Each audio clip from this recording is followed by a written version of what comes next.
The authorities are taking emergency measures. The World Health Organization warns of a global epidemic that could reach every corner of the planet within days if the infection continues to spread at its current pace. In a post-apocalyptic world ravaged by a zombie virus, a man enters a room, gathering supplies. Suddenly, his attention is drawn to a refrigerator behind him.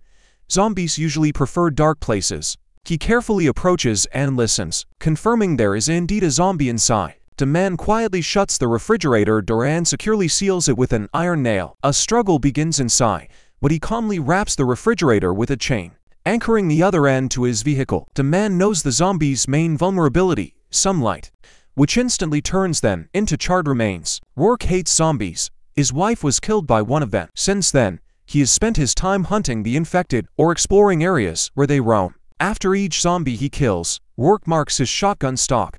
Over time, the marks have nearly covered the entire surface. However, in this post-apocalyptic world, the greatest threat isn't just the zombies, but also the survivors, who mercilessly turn on each other over scarce food supplies. One day, after taking down another zombie, Rourke notices a woman sitting in the street. Thanks to his years of experience, he immediately realizes it's a trap set by other people. At that moment, passing survivors notice her and decide to help, despite their suspicions. One man approaches to check on her condition, but is suddenly shot. It becomes clear that it's an ambush. A fight breaks out between the two groups. Due to the enemy's overwhelming numbers, only the woman survives. The group of bandits, initially planning to loot supplies, changes their intentions upon seeing the woman. A sinister idea begins to form in their minds, but just as they prepare to act, a sudden gunshot rings out. Rourke appears.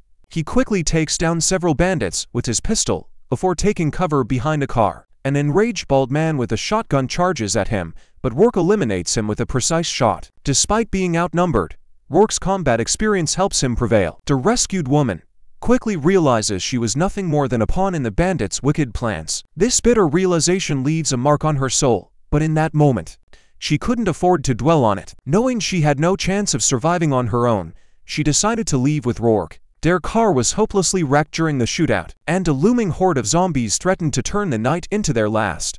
Understanding the stakes, Sam offered Rourke a generous reward in exchange for his help. Though skeptical of her words, Rourke agreed after a brief hesitation to escort her back to her camp. They set out immediately. Every hour was precious, as the darkness promised death. However, despite their efforts, they failed to reach their destination before nightfall. The horde of zombies, as if sensing their presence, began pursuing them relentlessly. Wasting no time, Sam used a radio to contact the camp and call for help. On the other end of the line, Ethan responded, quickly taking charge of the situation. He ordered the elderly and infirm to be sheltered in the camp's safest rooms, while mobilizing everyone else for defense. As the camp gates slowly opened, the tension in the air was palpable. Everyone was on high alert, weapons ready. Rourke and his companion arrived at the last possible moment. The zombie horde was already closing in. Without wasting a second, Rourke began firing, but despite his accuracy, the zombies kept advancing in the darkness. Fortunately, the camp's defenders arrived just in time to cover them. Combining their efforts, they managed to fend off the zombie attack and retreat behind the camp's protective walls. However, just as the gates were about to close, Rourke noticed a tall zombie who seemed vaguely familiar. An uneasy feeling gripped him, but there was no time to think. Despite the success of the operation, news that all of Sam's companions who had gone on the mission with her had perished caused suspicion in the camp. The stranger she brought back with her raised many questions. The camp had always been wary of outsiders, especially lone wanderers who roamed the infected lands and hunted zombies. Such people could bring disaster to the camp. A heated argument broke out among the camp's residents. Some demanded Rourke be expelled, while others believed he had earned their trust by saving Sam. The tension peaked, and the dispute was ready to turn into a physical fight when Sam, trying to calm everyone, told them about the airplane she had found. Her words caused shock. After seeing the photographs he had taken, the camp leader, Frank, announced that if nothing unexpected happened during the night, they would leave the city in the morning on the plane to start a new life. But Frank clearly did not trust Rourke. Despite Sam's repeated assurances that Rourke had saved her, Frank confiscated his weapon and ordered him to be placed in solitary confinement until morning. Rourke reluctantly complied. Before entering the cell, he asked about the tall zombie he had noticed earlier. Ethan, hesitating slightly, explained that this zombie was unusual. It appeared to have developed its own consciousness, making it a dangerous leader for the other infected. Under its leadership, hordes of zombies began acting in an organized manner, launching nighttime attacks on humans and hiding in abandoned buildings during the day. Hearing that the zombies were hiding in a nearby hotel, Rourke made a mental note of the information before obediently entering the cell. However, as expected, the camp's peace was disrupted by an unexpected incident. It began when Ethan, in the surveillance room, noticed that the camera at the main gate had suddenly stopped working. The cause of the malfunction remained unknown, but suspicions grew when the guard on the other side heard strange, unnatural noises. He went to investigate the source of the sound but didn't have time to react, as a zombie suddenly appeared behind him. The attack was swift. While the guard struggled to fend off the attacker, more infected broke through the open entrance into the camp.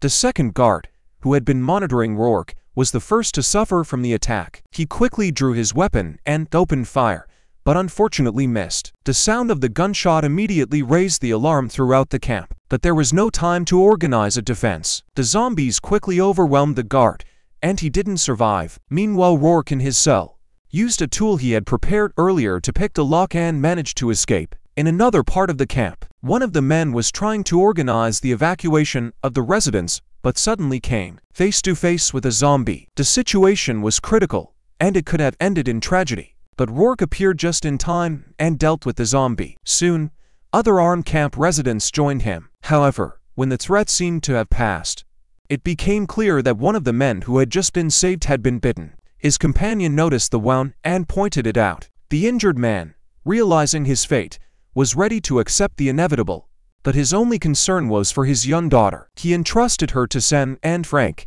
the camp leader, with a heavy heart, was forced to end the infected man's life. The next day, according to the earlier plan, the camp began preparing to head to the location of the plane. But when Ethan tried to open the door, he discovered it was jammed. A thorough inspection revealed that the way was blocked by a massive pile of countless scrap cars, completely sealing the exit from the basement. This was clearly the work of the Zombie King, who, using his intelligence, was trying to trap the survivors and continued his attacks at night. The camp's residents faced a difficult choice. Many were paralyzed, unsure how to act. Some suggested clearing the path before nightfall, but it proved nearly impossible due to the scale of the obstruction. Others proposed finding usable cars, but that idea was quickly dismissed.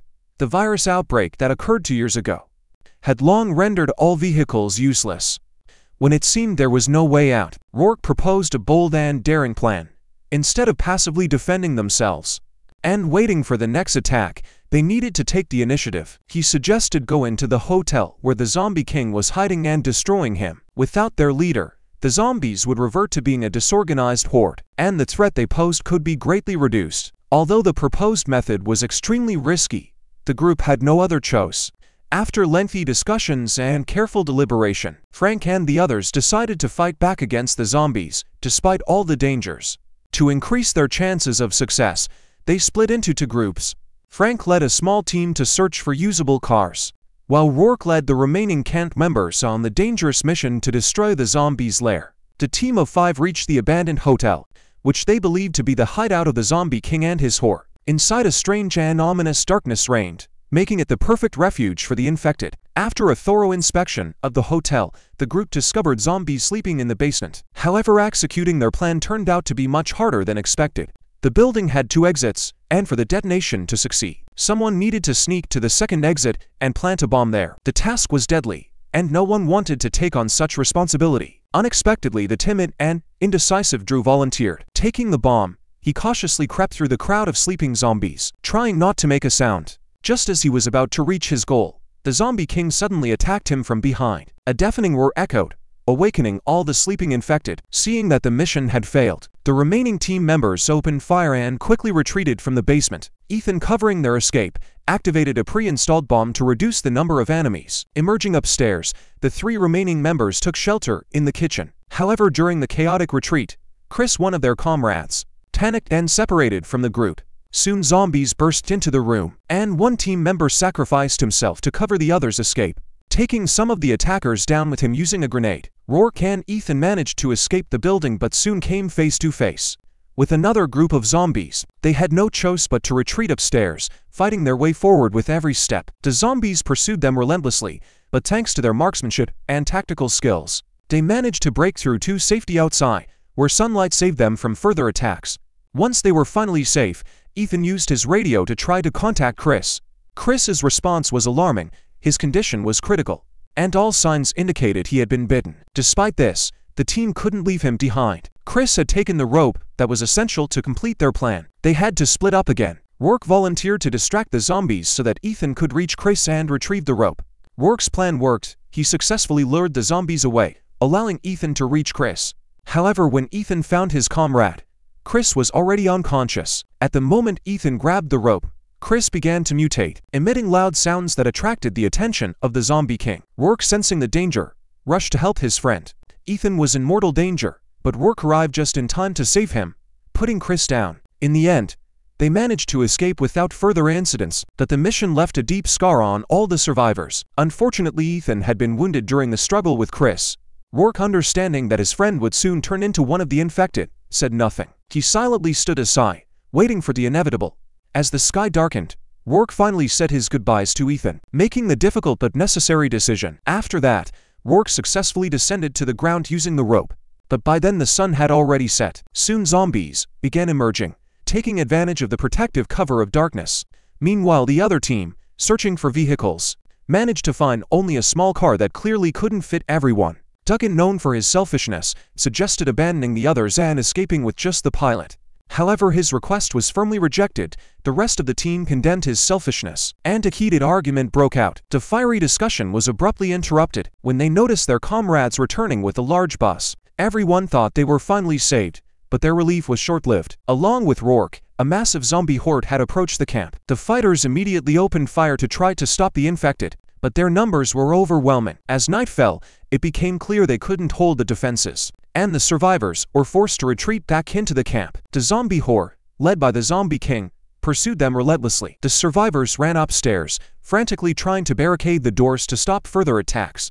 Although they managed to temporarily strengthen their defenses, no one was sure they could survive the night. Panic engulfed everyone. Frank blamed Rourke for Ethan's death but realized that arguing now was pointless. They had to unite to survive. Frank and his team quickly devised a plan.